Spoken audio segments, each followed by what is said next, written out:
Hi everyone, welcome back again to Spiritual Growth Tarot. I'm Denise, and today I'm using the Monster Tarot, but it's spelled like Monstarot, and it's available on Etsy if you like it. It's by Joanna Nelson, and this reading is for Thursday, May 28th, 2021. And besides guidance for the day, I'm asking for anything to help us heal our souls so that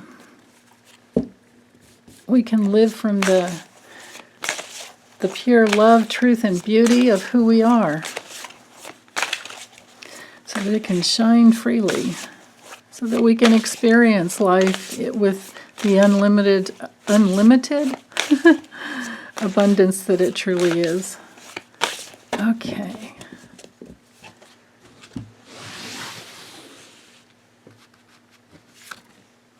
Six of Swords reversed. Two of Pentacles straight up. And the Fool reversed. Ha! Okay. I'll turn them upright while I'm reading them just so you can see the gorgeous images. But you can see clearly here with the Two of Pentacles. I love the little crab down here. Boy, that's a new take on the Two of Pentacles. Everything in the traditional Rider-Waite is here. We've got the ocean in the background and the ships, And the message is all about juggling the priorities of life, trying to find your priorities. And I absolutely love how the monster is looking at the crab, and the crab is looking up. I feel like his crab is saying, but wait, what do you feel? Because a crab can be, ruled by Cancer, which can be all of our feelings. Feelings, emotions, passions, protections, what we nurture, what we devote ourselves to. So with the Pentacles, going back and forth, this is like, do we want to live on that roller coaster of life where we're constantly in motion?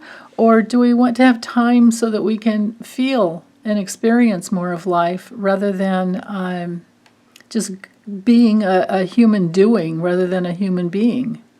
So that's the theme, and that's the question. And because it's flanked by two reversed cards, with the Six of Swords, of course, straight up it's moving to calmer waters and things are much happier. You're not settled yet. You still have to get through a lot. The swords they're not the easiest suit at all for day-to-day reality. They're not. But when the Six of Swords comes through reverse, there could be some place where we still have to tie up some loose ends.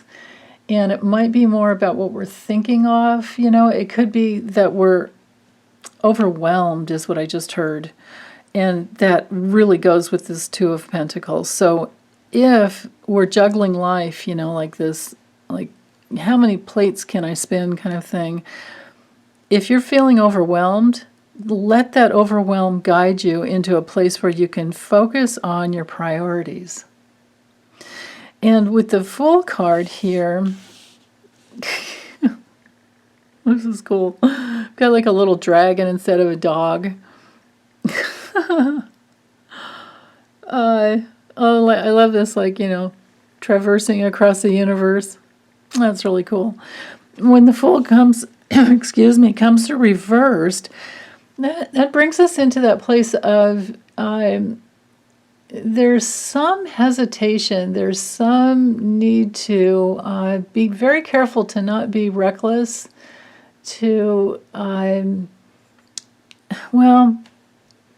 just simply, if we're overwhelmed with our day-to-day life, then we are going to be feeling unprepared, which goes against the grain of the little Cancer crab here that wants to have things balanced and in a place where you can actually feel some pleasure.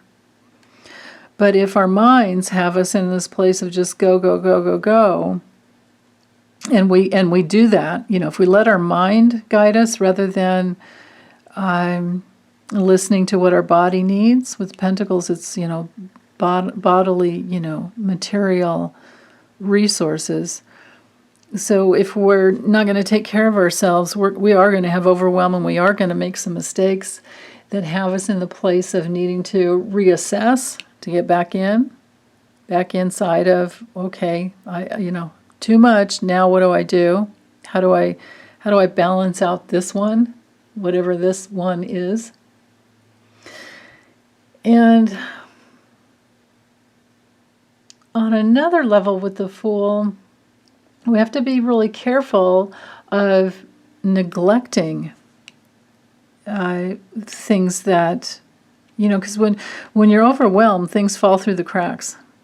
You don't get to sail smoothly to the next destination. You go backwards. This could be literally like, you flip your boat upside down. Well, I tend to look at the boat as being a vehicle, like the metaphor for a vehicle of our body.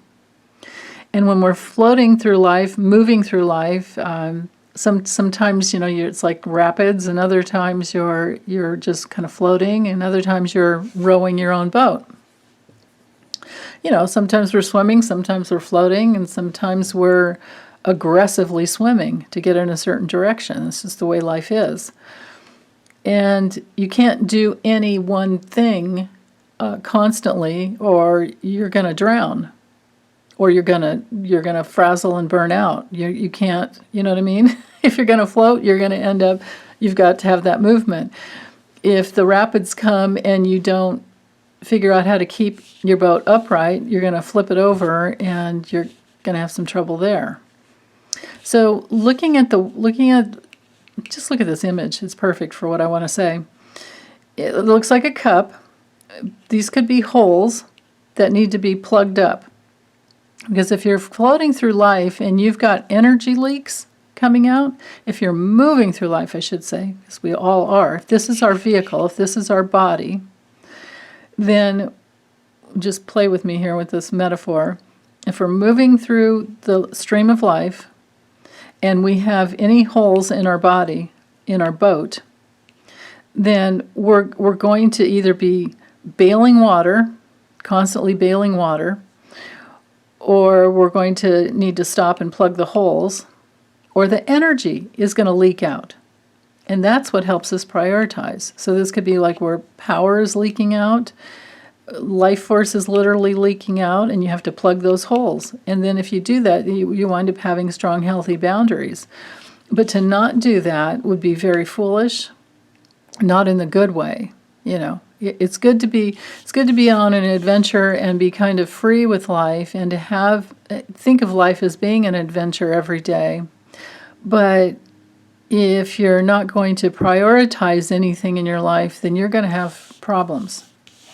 And life will teach you right away that your biggest priority needs to be taking care of your day-to-day details, and earning a living, taking care of your body, keeping your house in order on all levels, bank accounts, all that stuff.